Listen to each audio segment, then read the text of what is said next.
Subscribe कीजिए हमारे YouTube channel Saxena CP classes को और बेल आइकन को प्रेस कीजिए हमारा लेटेस्ट एजुकेशनल वीडियो सबसे हम लोग पढ़ेंगे प्रमेय 6.3 इंपॉर्टेंट क्वेश्चंस हैं। थेल्स प्रमेय हो गया और इधर मैं जो आपका प्रमेय बताऊंगा समझ लीजिए ना कि एक प्रमेय जरूर है पूछा जाएगा, श्योर है, समझ लीजिए कि परीक्षा में आएगा ही आएगा, इतना ज़्यादा इंपॉर्टेंट है कि नहीं है। तो चलिए हम लोग करते हैं प्रमेय। देखिए 6.3 क्या कह रहा है कि यदि दो त्रिभुजों में, क्या कह रहा है, दो त्रिभुजों में संगत कोण बराबर हो, क्या हो, उनके संगत कोण बराबर हो तो उनकी संगत भुजाएं एक ही अनुपात में होती हैं और इसीलिए इसे त्रिभुज को हम लोग समरूप बोलते हैं, ठीक है ना, समानुपाती होती हैं। तो सबसे पहले हमारी जो बात कर रहा है हम लोग वैसे करते हैं, ठीक है ना, बहुत ही आसानी से इसको हम लोग प्रूफ करेंगे। क्या बोल रहा है, देखिए दो त्रिभुजों की बात कर रहा है तो हम क्या करेंगे, दो त्रिभुज बना लेंगे भाई। एक त्रिभुज मैंने इसको बना लिया और दूसरा त्रिभुज बना लिया इस तरीके से, है कि नहीं है। इस त्रिभुज का मैं नाम दे देता हूं ए बी सी और इसका मैं नाम दे देता हूं डी ई एफ। कोई तकलीफ है? ये दो त्रिभुज हैं और इसमें क्या बोल रहा है कि संगत कोण बराबर हैं, तो कोण ए का जो संगत कोण होगा क्या होगा, कोण डी होगा। कोण बी का जो संगत कोण होगा क्या होगा, कोण ई होगा। और कोण सी का जो संगत कोण होगा वो क्या होगा, आपका एफ होगा। यही होगा। ये बात हमें इसमें दे रखी है और हमें बोल रहा है कि तो हमें प्रूफ करना है कि इनकी संगत भुजाएं जो है समानुपाती है, मतलब कि ए बी बटा के डी ई बराबर बी सी बटा के ई एफ बराबर ए सी बटा के डी एफ। ये मुझे क्या करना है, प्रूफ करना है कि नहीं। इस बात को मैंने आप लोगों को बताया था और ये प्रमेय है, इसके द्वारा हमें क्या करना है, प्रूफ करना है। सबसे पहले हम क्या करेंगे, जो हमें दिया है उस बात को हम लिखेंगे, है कि नहीं है। तो हम क्या करेंगे, सबसे पहले लिखेंगे दिया है। क्या है, दिया है। क्या दिया है, दिया ये है कि त्रिभुज ए बी सी एवं डी ई एफ में, त्रिभुज ए बी सी एवं त्रिभुज डी ई एफ में क्या दिया, देखिए कि कोण ए बराबर है कोण डी के।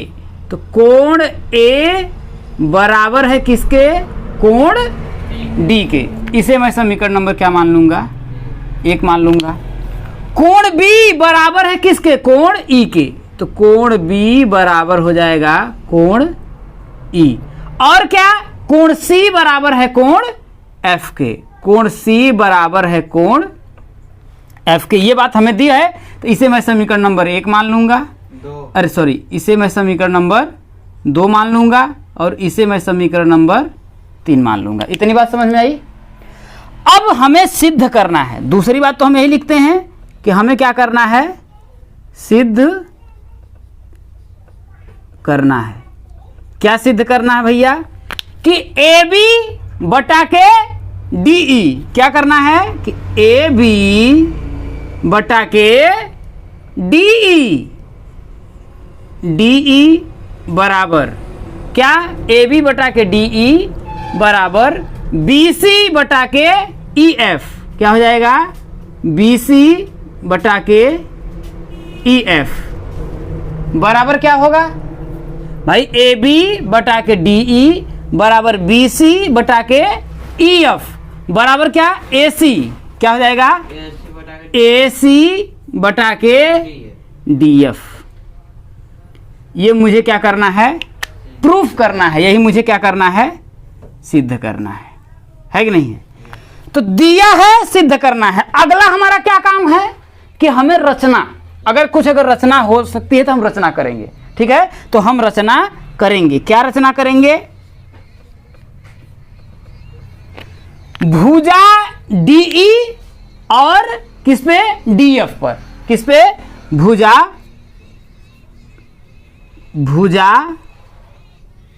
डीई, भुजा डीई एवं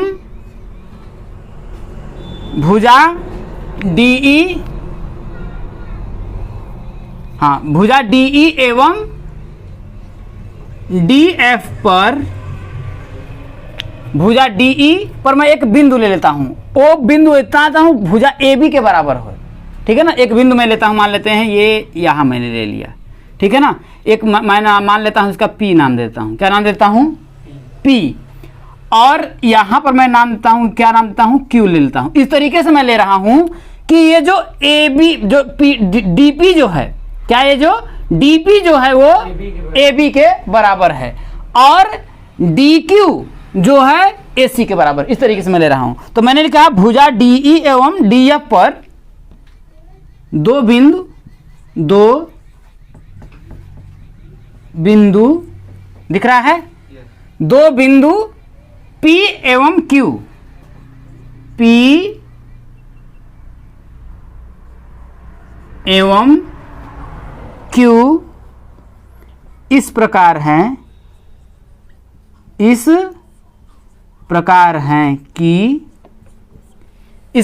कि ए बी बराबर डी पी। मैं यहां लिख रहा हूं, देखिए ध्यान से सब कुछ देखते रहिएगा। ए बी बराबर है किसके, डी पी के, और ए सी बराबर है किसके, डी क्यू के। ए सी बराबर है डी क्यू के। इसे मैं समीकरण नंबर क्या मान लूंगा, 4 दिख रहा है ना। और इसे मैं समीकरण क्या मान लूंगा, 5। कोई तकलीफ है? मैंने क्या किया है कि भुजा डीई एवं डीएफ पर दो बिंदु पी और क्यू लिया है। डीई भाई डीई पर बिंदु पी लिया है और डीएफ पर बिंदु क्यू लिया है, और इस तरीके से मैंने लिया है कि ए बी को जितना नाप लिया और उसी के नाप का मैंने यहां पर बिंदु ले लिया, और फिर मैंने ए सी को नाचा और उसी नापा और उसी के बराबर मैंने ये बिंदु ले लिया। समझ में आया? नापा नाचा नहीं, ठीक है, कोई बात नहीं, नाच ही लो, ठीक है ना। तो ये ए बी बराबर है डीपी के और ए सी बराबर है डी क्यू के, है कि नहीं? अब मैं क्या कर रहा हूं, पी को मैं क्यू से मिला देता हूं। पहला काम मैंने ये किया, है कि नहीं है। दूसरा मैं काम क्या कर रहा हूं, दिख रहा है कि नहीं दिख रहा है, कोई बात नहीं है। तो मैं क्या काम कर रहा हूं, देखिए पी को मैं क्यू से क्या कराऊंगा, मिला दूंगा। दूसरा मैं काम कर रहा हूं कि पी को क्यू से मिलाया, ये मैं मिला दिया, पी को क्यू से मिलाया। ये बात समझ में आया? अब अगला वही काम हमारा क्या है, उपपत्ति का हो गया है कि नहीं है। तो उपपत्ति देखिए मैं करूंगा क्या, मेरा करने का उद्देश्य क्या है, इसके पीछे का राज आप समझिए। मैंने क्या किया, इसको लिया ना, तो पहले मैं क्या करूंगा ना, इसको इसके मैं क्या करूंगा, सर्वांग पहले मैं प्रूफ करूंगा। क्लास 9th में आप लोग पढ़े होंगे ना, भुजा कोण भुजा सर्वांग समता से, है कि नहीं है। तो मैं प्रूफ करूंगा कि ये इसके सर्वांग सम है कि नहीं है। इसके बाद मैं ये कोण इस कोण के बराबर, इस कोण को इस कोण के बराबर करूंगा। तो फिर इन दोनों में मैं क्या करूंगा, समरूपता लगा करके फिर थेल्स प्रमेय से इसको इसके बराबर करूंगा, इसको इसके बराबर करूंगा। जब इसको होगा थेल्स प्रमेय से फिर मैं इसको ला दूंगा कि ये इसके बराबर है, ठीक है। मैं वही काम करूंगा। तो मैं क्या कर रहा हूं, देखिए त्रिभुज किसमें, ए बी सी एवं डी पी क्यू में, किसमें, देखिए त्रिभुज ए बी सी एवं डी एवं त्रिभुज डी पी क्यू में क्या मैं कर रहा हूं, देखिए कि देखिए ए बी बराबर है किसके, डीपी के। भाई देखिए, या फिर ऐसे देखिए कि ए बी सी एवं डीपी क्यू में, यहां देखिए क्या दिख रहा है, देखिए कि हमने देखा कि कोण ए बराबर है कोण डी के, कोण ए बराबर है कोण डी के, देखिए समीकरण 1 से, है कि नहीं है। और क्या है, ए बी जो बराबर है किसके, डीपी के, ये समीकरण 4 से, है कि नहीं है। और ए सी बराबर है पी क्यू के, डी क्यू के, ये समीकरण 5 से, है कि नहीं है। तो त्रिभुज ए बी सी एवं डी पी क्यू में मैं क्या लिखूंगा, देखिए मैं डायरेक्ट लिख ही देता हूं, क्या है दोबारा लिखने की क्या जरूरत है, या फिर आप लिख सकते हैं, देखिए मैं लिख ही देता हूं कि ए बी बराबर है किसके, डीपी के। ये मैंने समीकरण 5 से दिखाया है। और क्या, कोण ए बराबर है कोण डी के, कोण ए बराबर है कोण डी के। ये बात तो दिया है, ये बात दिया है ना, तो ये बात मुझे दिया है। और क्या, AC बराबर है, AC बराबर है किसके, DQ के, DQ के। तो आप पढ़े होंगे क्लास 9th में कि भुजा कोण भुजा सर्वांग समता से, पढ़े होंगे नहीं होंगे, कि भुजा कोण भुजा, किसी त्रिभुज की अगर कोई भुजा उसके बीच का कोण और भुजा अगर बराबर हो तो त्रिभुज क्या होता है, सर्वांग सम होता है। क्या होता है, हाँ, तो हम लिखेंगे अतः भुजा कोण भुजा सर्वांग समता से, सर्वांग समता से क्या होगा, त्रिभुज क्या ए बी सी क्या होगा, सर्वांग सम होगा, सर्व अंग समान होगा किसके, डीपी क्यू के, त्रिभुज डीपी क्यू के। हो गया सर्वांग सम। अगर सर्वांग सम हो गया तो ये कोण इस कोण के बराबर, ये कोण इस कोण के बराबर, मैंने प्रूफ किया ना। इससे पहले मैंने ये सिर्फ मैंने ले डाला था और ये मैंने बता दिया कि ये कोण इसके बराबर है, लेकिन इसके द्वारा हमने प्रूफ क्या किया कि ये इसके बराबर है और ये इसके बराबर है ना। तो अब लिखेंगे अतः संगत कोण भी बराबर होंगे, है कि नहीं है। तो लिखेंगे अतः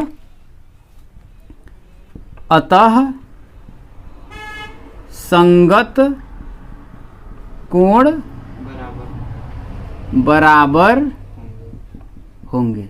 जब संगत कोण बराबर होंगे इसका मतलब क्या होगा, देखिए कोण बी बराबर कोण पी, इस कोण के, है कि नहीं। तो कोण बी बराबर कोण पी। और क्या, कोण सी बराबर क्या, कोण क्यू के। तो इसे मैं समीकरण क्या मान लेता हूं, इसे मैं समीकरण नंबर 6 मान लेता हूं, इसे मैं समीकरण नंबर 7 मान लेता हूं।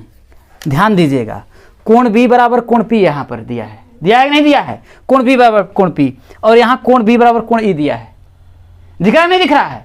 अब जब कोण बी बराबर यहां कोण ई हुआ और यहां कोण बी बराबर कोण पी हुआ, तो मैं क्या करता हूं, कोण बी के जगह पे मैं कोण ई रख देता हूं। समीकरण 2 का मान समीकरण 6 में रख देता हूं। और मैं क्या करता हूं, कोण सी बराबर कोण एफ है, कोण सी बराबर कोण एफ है, यहां देखिए कोण एफ है और यहां कोण सी बराबर कोण क्यू है। तो समीकरण 3 का मान समीकरण 7 में रख देता हूं। कोई तकलीफ है? तो मैं लिखता हूं समीकरण किसका, 2 का मान, समीकरण 2 का मान समीकरण किस में रखने पर, समीकरण 2 का मान समीकरण 6 में, तथा समीकरण 3 का मान समीकरण 3 का मान समीकरण किस में रखने पर, 7 में रखने पर, 7 में रखने पर। जब समीकरण 7 में हम लोग रखेंगे तो क्या होगा, बी के जगह पर मैं कोण क्या कर रखूंगा, यहां पर ई रख दूंगा। तो यहां पर क्या हो गया आपका, देखिए कि कोण ई जो बराबर होगा, या फिर ऐसे लिख देते हैं कोण पी जो है, कोण पी बराबर हो जाएगा किसके, कोण ई के। जब इसको जगह पे यहां पर रख देंगे ई के जगह पे, तो कोण पी कोण ई के बराबर हो जाएगा कि नहीं हो जाएगा। तो मैं लिखूंगा कोण पी बराबर कोण ई हो जाएगा। और क्या होगा, कोण क्यू बराबर कोण एफ हो जाएगा, कोण क्यू बराबर कोण एफ हो जाएगा। कोई तकलीफ है? अब जरा मैंने ये प्रूफ किया कि ये भैया इसके बराबर है और ये इसके बराबर है, मैंने प्रूफ किया कि नहीं किया। अब जब बताइए, जब इसके संगत कोण बराबर होंगे, संगत कोण कब बराबर होते हैं, जब रेखाएं आपस में क्या होती हैं, समांतर होती हैं। होता है ना, कोई भी अगर रेखा है उसका संगत कोण, ये कोण अगर इस कोण के बराबर होगा, कब होगा? जब ये दोनों रेखाएं क्या होंगी? समांतर होंगी ना। तो मैं क्या लिखूंगा? अतः। तो यहां पर मैं लिखूंगा अतः क्या, इसको मैं समीकरण नंबर 8 का नाम देता हूं। इसको मैं क्या करता हूं? समीकरण 8 देता हूं और समीकरण इसको 9 करता हूं, है ना। तो संगत कोण बराबर है कि नहीं है? तो लिखेंगे अतः समीकरण 8 एवं 9 से। तो समीकरण 8 एवं समीकरण 9 से जब ये दोनों बराबर हैं तो मैं कह दूंगा कि पी क्यू समांतर है किसके मेरी जान? ई एफ के। क्या हो जाएगा? पी क्यू समांतर हो जाएगा किसके? ई एफ के। मैंने अभी प्रूफ किया। अब जब ये समांतर इसके हो गया तो बस थेल्स प्रमेय लगा दो, आ गया आंसर। है कि नहीं है? यहां तो कोई तकलीफ है? दिख रहा है ना बढ़िया से।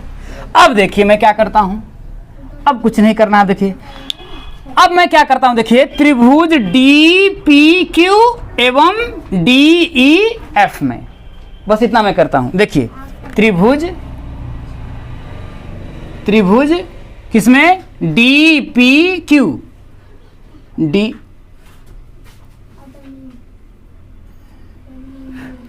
त्रिभुज डी ई एफ में लगाता हूं। देखिए त्रिभुज डी ई एफ में, क्या डी ई एफ में पी क्यू समांतर है किसके? ई एफ के। अभी मैंने प्रूफ किया ना। क्या है आपका? पी क्यू समांतर है किसके? ई एफ के। ये है कि नहीं है? जब ये समांतर है तो हम क्या, कौन सा प्रमेय लगाएंगे? पहले पीछे पड़ा है, नहीं दिख रहा है? चलिए कोई बात नहीं है, थोड़ा सा नीचे लिख देते हैं।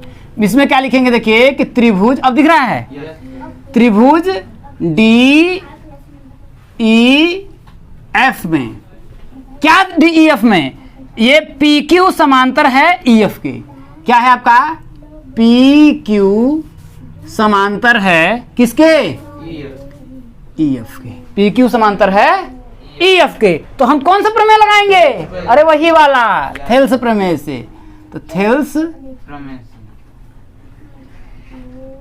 प्रमेय से, थेल्स प्रमेय से हम क्या कहेंगे? देखिए कि डी पी बटा के पी ई, यही ना बोलेंगे? डी पी बटा के पी ई बराबर क्या हो जाएगा? डी क्यू बटा के क्यू एफ हो जाएगा कि नहीं हो जाएगा? अब यहां से देखिए मुझे क्या चाहिए? देखिए कि ए बी बटा के डी ई चाहिए, मतलब कि ए बी तो डी पी के बराबर ही है कि नहीं है? है कि नहीं है? तो कोई तकलीफ नहीं है तो मुझे, लेकिन मुझे पी ई ना चाहिए ना मुझे क्यू एफ चाहिए। जो मुझे नहीं चाहिए तो मैंने उसको क्या कहा था? मैं उससे क्या करूंगा? ऊपर कर दूंगा। तो मैं क्या करूंगा? इसको व्युत्क्रम करने में, क्योंकि लास्ट में जब हमारा आंसर आएगा ना उसके जगह डीपी की जगह पे मैं क्या कर दूंगा? ए बी रख दूंगा। तो मैं क्या करूंगा? व्युत्क्रम करने पर, व्युत्क्रम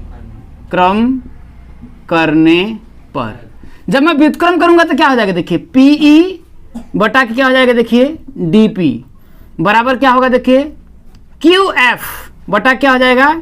डी क्यू हो जाएगा। इसके बाद मैंने क्या बताया था? क्योंकि मुझे क्या चाहिए? देखिए डीपी तो हो गया भैया, ये डीपी आपका ए बी के बराबर हो गया, लेकिन मुझे ये पूरा वाला चाहिए ना, क्योंकि ए बी बटा के डीई चाहिए। मुझे चाहिए क्या? डीई। और डीई मिलेगा कैसे? जब दोनों तरफ मैं क्या करूंगा? एक जोड़ूंगा। तो मैं लिखूंगा एक जोड़ने पर, दोनों पक्षों में, दोनों पक्षों में एक जोड़ने पर।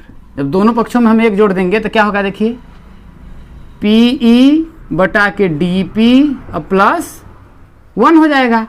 इधर भी हो जाएगा। देखिए क्यू एफ बटा के डी क्यू प्लस 1, इसके बटा को 1 करते हैं, इसके बटा को 1 करके क्रॉस मल्टीप्लाई कर देते हैं। तो क्या होगा? देखिए पीई प्लस डी पी, अब बटा क्या हो जाएगा? डी पी बराबर इधर हो जाएगा। देखिए क्यू एफ प्लस क्या हो जाएगा? डी क्यू, अब बटा क्या हो जाएगा आपका? डी क्यू हो जाएगा। अब देखिए पीई प्लस डीपी, अब देखिए डीपी अब प्लस पीई के की जगह पर क्या मैं पूरा, देखिए पीई, देखिए पीई अब प्लस डीपी, इस पूरे की जगह पे मैं क्या डीई नहीं लिख सकता हूँ? लिख सकता हूँ, नहीं लिख सकता हूँ? तो हो जाएगा आपका, देखिए यहाँ पर डी ई बटा के डी पी बराबर इधर क्या हो जाएगा, देखिए क्या लिखा है क्यू एफ, देखिए क्यू एफ और प्लस डी क्यू, ये इस पूरे के जगह पे देखिए Q F plus D Q, इस पूरे की जगह मैं क्या डी ई नहीं लिख सकता हूँ, है कि नहीं, पूरा जो है आपका इसके बराबर है, तो मैं लिख दूंगा देखिए डी एफ बटा के क्या हो जाएगा आपका डी क्यू। फिर मैं क्या करूंगा, व्युत्क्रम करने पर, व्युत्क्रम करने पर जब मैं व्युत्क्रम कर दूंगा तो क्या होगा, देखिए डी पी बटा के डी ई बराबर डी क्यू बटा के डी एफ हो जाएगा, है कि नहीं है। अब मैं डी पी की जगह पे मैं क्या करता हूँ, ए बी रख देता हूँ, है कि नहीं, क्योंकि मुझे ए बी चाहिए, है कि नहीं है। तो मैं यहाँ लिखूंगा देखिए ए बी बटा के डी ई बराबर, अब मैं क्या हो जाएगा देखिए डी क्यू की जगह पे मैं क्या लिख सकता हूँ ए सी, क्योंकि ये जो डी क्यू है वो क्या है ए सी के बराबर है समीकरण 5 से। तो मैं क्या लिखूंगा देखिए क्या होगा आपका ए सी बटा के क्या हो जाएगा आपका डी क्यू हो जाएगा, हो जाएगा नहीं हो जाएगा। ये कहाँ से आया देखिए, मैं लिखूंगा देखिए कि समीकरण किससे 4 एवं 5 से, समीकरण 4 एवं 5 से मैंने दिखाया है कि ए बी जो है बराबर है किसके, डी पी के, और ए सी जो है वो बराबर है किसके, डी क्यू के। यहां तक बात समझ में आया। यहां देखिए मैंने क्या किया, ए बी बटा के डी ई बराबर ए सी बटा के डी एफ, मैंने प्रूफ कर लिया कि नहीं कर लिया, है कि नहीं है। तो इसी तरीके से मैं प्रूफ कर लूंगा, मैं इसके आगे और मुझे करना नहीं है, इसी तरीके से मैं ये कर दूंगा कि अब क्या मैंने किया कि देखिए ए बी बटा के ए सी बराबर मैंने क्या प्रूफ किया, देखिए ए ई बटा के डी एफ, है कि नहीं है। तो उसी तरीके से मैं क्या करूंगा, ये जो मैंने इस पे लंबाई डाला है ना, दोबारा मैं क्या करूंगा इसी के माप का मैं क्या करूंगा इस पर, जैसे आपका ए बी के बराबर मैं क्या करूंगा इस बार इस पे से मैं वो चाप काटूंगा, समझ में आया कि नहीं है। ये जो लंबाई जो इस पे मैंने ये माना है ना डीपी के बराबर है, अब मैं ए बी के बराबर क्या करूंगा देखिए इस पे यहाँ से इसके बराबर कर लूंगा, और फिर ये बी सी के बराबर फिर मैं इस पे करूंगा, तो यहाँ से मैं कर लूंगा, है कि नहीं। फिर यही तरीका लगाऊंगा, है कि नहीं है, तो उतना करूंगा। तो मैं इस तरीके से लिखता हूँ, इसी तरीके से ए बी बटा के डी ई बराबर ए सी बटा के डी क्यू मैंने लिखा है। फिर उसी तरीके से मैं कर दूंगा ए बी भाई ए बी बटा के भाई इसी तरीके से ए बी बटा के बी सी बराबर मैं क्या करूंगा प्रूफ कर दूंगा कि डी ई बटा के ई एफ मैं प्रूफ कर दूंगा, समझ में आया कि नहीं है। तो मैं इधर ही लिख दूंगा देखिए कि इसी प्रकार से हम कह सकते हैं, दिख रहा है कि नहीं, इसी प्रकार से हम कह सकते हैं या हम प्रूफ कर सकते हैं क्या कि ए बी बटा के डी ई बराबर, जिस तरीके से मैंने ए बी बटा के डी ई बराबर ए सी बटा के डी क्यू प्रूफ किया है, ए बी बटा के डी ई बराबर ए सी बटा के डी एफ प्रूफ किया है, उसी तरीके से ए बी बटा के बी सी बराबर मैं क्या करूंगा प्रूफ करूंगा कि डी ई बटा के ई एफ। मैं इसी तरीके से प्रूफ करूंगा ए बी बटा के डी ई बराबर क्या होगा देखिए डी ई बटा के डी ई बटा के डी ई नहीं ए बी बटा के डी ई बराबर मैं प्रूफ करूंगा बी सी बराबर बी सी, ये वाला बी सी और बटा के मैं क्या प्रूफ करूंगा ई एफ प्रूफ करूंगा। तो देखिए यहाँ पर ए बी बटा के डी ई बराबर ए सी बटा के डी क्यू आया, ए सी बटा के डी क्यू आया, ए सी बटा के डी एफ आना चाहिए जी ना, यहाँ डी क्यू मैंने क्यों लिखा है, ये आपका क्या हो जाएगा डी एफ हो जाएगा, ठीक है ना, डी एफ हो जाएगा। तो उस तरीके से मैं कह दूंगा कि उसी तरीके से कि भाई ए बी बटा के डी ई बराबर बी सी बटा के ई एफ, यहाँ मैंने कहा इसी तरीके से। तो जब मैंने ए बी बटा के डी ई बराबर ए सी बटा के डी एफ यहाँ प्रूफ किया और ए बी बटा के डी ई बराबर बी सी बटा के ई एफ प्रूफ किया, तो इस तरीके से मैं नहीं कह दूंगा ए बी बटा के डी ई बराबर बी सी बटा के ई एफ बराबर ए सी बटा के डी एफ, तीनों बराबर हो जाएगा। अतः मैं लिख दूंगा अतः ए बी बटा के डी ई बराबर BC बटा के EF बराबर क्या हो जाएगा, AC बटा के DF। और यही मुझे क्या करना था, यही मुझे क्या करना था, देखिए मैं फिर से समझाता हूं और बहुत अच्छे से समझने का प्रयास करिएगा, ठीक है। मैंने क्या क्या किया है भाई, एक बार तो मैंने पूरा आप लोगों का सॉल्व करवाया, ठीक है ना। एक बार मैं फिर से आपको समझाता हूं, ध्यान से समझिएगा, बहुत अच्छे समझ में आएगा। मैंने क्या किया है, पहले क्वेश्चन क्या बोल रहा है कि यदि दो त्रिभुजों में संगत कोण बराबर हैं, तो भाई दो त्रिभुज मैंने बनाना, एक त्रिभुज ABC बनाया, दूसरा DEF बना लिया। संगत कोण बता रहा है कि बराबर है, संगत कोण A D के बराबर है, मैंने लिखा है। कोण B जो है E के बराबर है, और कोण C जो है F के बराबर है, मैंने इतना कर लिया। तो कह रहा है तो उनकी संगत भुजाएं एक ही अनुपात में होती हैं, मतलब समानुपाती होती है। इसका मतलब क्या होगा, AB बटा के DE बराबर BC बटा के EF बराबर AC बटा के DF। ये मुझे क्या करना है, प्रूफ करना है। तो इसके आगे का मैंने काम क्या किया कि भाई इस त्रिभुज के बराबर, अब भाई इन दोनों को मैं बराबर तो ले नहीं सकता, क्योंकि भाई समरूप हम मुझे प्रूफ करना है, सर्वांग तो प्रूफ करना नहीं है। तो मैं क्या करता हूं कि भाई AB के बराबर भुजा DE पर मैं क्या करता हूं, एक बिंदु P लेता हूं जो AB बराबर DP है, मैंने यहां पर लिखा है AB बराबर DP है ना। और क्या है, AC जो बराबर है DQ के है कि नहीं है, DC जो बराबर है वो आपका DQ के है कि नहीं है। तो भुजा DE एवं DF पर दो बिंदु P और Q इस प्रकार है, किस प्रकार है, इस प्रकार है कि AB बराबर क्या है, DP है, और AC बराबर DQ है। अब देखिए, अब मैं क्या करता हूं, आगे हमने उत्पत्ति करने के लिए मैंने क्या कहा कि त्रिभुज ABC और DPQ में मैंने देखा, क्या देखा कि कोण A कोण D के बराबर है, मैंने दिखाया, और AB बराबर है किसके, DP के, और AC बराबर है DQ के, है कि नहीं है। तो ये चीज देखिए, AB बराबर DP, कोण A बराबर कोण D के, कोण AC बराबर है आपका DQ के, है। तो भुजा देखिए, भुजा भुजा, कोण कोण, भुजा भुजा, तो भुजा कोण भुजा सर्वांग समता से हम क्या बोलेंगे कि त्रिभुज ABC त्रिभुज DPQ के क्या होगा, सर्वांग सम होगा, सर्व अंग समान हो जाएगा, हो जाएगा। जब सर्वांग सम हो जाएगा, तो जब सब कुछ समान हो जाएगा, तो संगत कोणवा बराबर नहीं होगा, P इसके बराबर नहीं होगा, होगा कि नहीं होगा। अब C किसके बराबर होगा, Q के बराबर हो जाएगा, समझ में आया कि नहीं है। अब मैंने क्या किया कि यहां देखे समीकरण, यहां पर देखे जो दिया है, P E के बराबर दिया है, B E के बराबर दिया है, और यहां B P के बराबर दिया है, और C F के बराबर दिया है, यहां C Q के बराबर दिया है। तो इस B के जगह पर हमने क्या लिख दिया है, E रख दिया है, यहां देखिए B बराबर E है कि नहीं। और इस C के जगह पर भाई, यहां पर C, इस C के जगह पर मैंने क्या किया, F रख दिया है। तो वही मैंने लिखा कोड P बराबर कोड E और कोड Q बराबर कोड F। तो जब ये बराबर हो गया, मैंने प्रूफ किया कि ये इसके बराबर है और ये इसके बराबर है, यही मैंने दिखाया ना।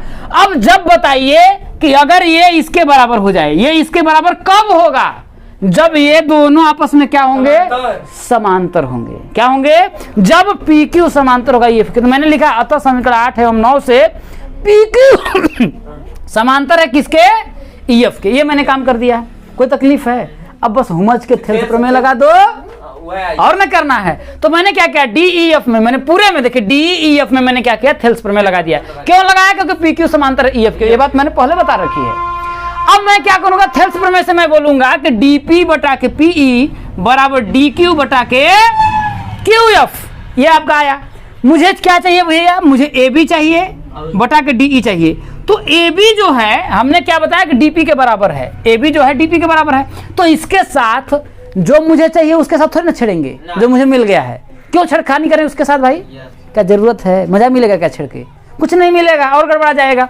तो ये तो मिल ही गया है, क्योंकि इसके जगह मैं AB लिख ही सकता हूँ, और DQ के जगह पे भाई इसके जगह मैं AC लिख ही सकता हूँ। इसका मतलब मुझे जो चाहिए वो मुझे मिल गया है, जो मुझे नहीं चाहिए उसको हम क्या करेंगे, ऊपर भेज देंगे, है ना। जो मुझे मिल गया है उसको मैं क्या करूंगा, नीचे भेजूंगा, और जो मुझे नहीं मिला है उसको मैं क्या करूंगा, PE क्या मुझे चाहिए, नहीं चाहिए, ये बात मैंने पहले बताई है ना। तो मैं क्या करूंगा, इसको व्युत्क्रम करके नीचे ला दूंगा, है कि नहीं है। इसके बाद मुझे क्या है, देखिए पीई दिया है, पीई मतलब ये आपका ये वाला दिया है, और मुझे पूरा डीई चाहिए। तो डीई चाहने के लिए मैं क्या करूंगा, पीई प्लस ये दोनों चाहिए। तो क्या करेंगे, एक जोड़ने पर मैंने जोड़ दिया, तो पीई प्लस डीपी आप आया भाई, डीपी प्लस ई दोनों आपस में जुड़ जाएगा। तो डीपी में मैंने पीई जोड़ा, देखो तो डीपी और प्लस पीई की जगह पे मैं क्या लिख सकता हूँ, डीई नहीं लिख सकता हूँ, लिख दिया डीई। इधर देखिए, जब इधर मैंने जोड़ा तो ये भी देखिए Q F plus D Q की जगह पे मैंने क्या किया, डी एफ लिख दिया। फिर मैं फिर व्युत्क्रम कर दिया। तो मुझे डीपी के जगह पर मुझे क्या चाहिए, क्योंकि मुझे डीपी नहीं चाहिए, मुझे एबी चाहिए। तो डीपी बराबर है एबी के, एबी है तो मैंने इसके जगह पे एबी रख दिया और डीक्यू की जगह पे एसी रख दिया। और डीई और डीएफ जो है मुझे तो चाहिए, डीई और डीएफ मिल गया, ये इसके बराबर हो गया। मैंने प्रूफ कर दिया कि नहीं कर दिया? अरे देखो ना, ए बी बटा के डीई बराबर ए सी बटा के डी एफ। ए बी, तो इसी प्रकार से हम प्रूफ कर सकते हैं। दोबारा अगर हम करेंगे ना तो इसको हटा देंगे, इसको हटा करके मैं क्या करूंगा, ऐसे मैं लिखूंगा, फिर वही मैं करूंगा। तो दोबारा मैं प्रूफ करूंगा ए बी बटा के बी सी, ए बी भाई ए बी बटा के बी सी बराबर मैं फिर प्रूफ करूंगा ये और इसका अनुपात। मैं दोबारा क्या करूंगा, इस बार मैंने इस पे लिया था ना, इस बार मैं क्या करूंगा, ए बी बराबर मैं क्या करूंगा, यहाँ पर एक बिंदु ले लूंगा जो इसके बराबर होगा, फिर मैं इसको इसके समांतर लाऊंगा, फिर वही थेल्स प्रमेय लाऊंगा। तो कुछ करना नहीं है, बस आप सीधे लिख देंगे। इस प्रकार से हम सिद्ध कर सकते हैं कि ए बी बटा के डीई, ए बी बटा के ये जो डीई का जो अनुपात है वो बी सी बटा के ईएफ के अनुपात के बराबर है। तो भाई ए बी बटा के डीई देखिए यहाँ पर भी बराबर है और ए बी बटा के डी यहाँ पर भी बराबर है, तो ये भी तो इसके बराबर हो जाएगा। नहीं हो जाएगा। तो इस तरीके से आता हम लिख देंगे ए बी बटा के डीई बराबर बी सी बटा के ईएफ बराबर ए सी बटा के डीएफ। समझ में आया कि नहीं है? और यही मुझे क्या करना था, प्रूफ करना था। और इस प्रमेय को हम लोग किससे जान सकते हैं, कोण कोण कोण, है कि नहीं है? इस प्रमेय को हम लोग कोण, क्योंकि देखिए एंगल एंगल एंगल है ना, तो कोण कोण कोण के नाम से जानते हैं। ठीक है ना, समरूपता प्रमेय। समझ में आया कि नहीं है? Yes sir. कोई तकलीफ है?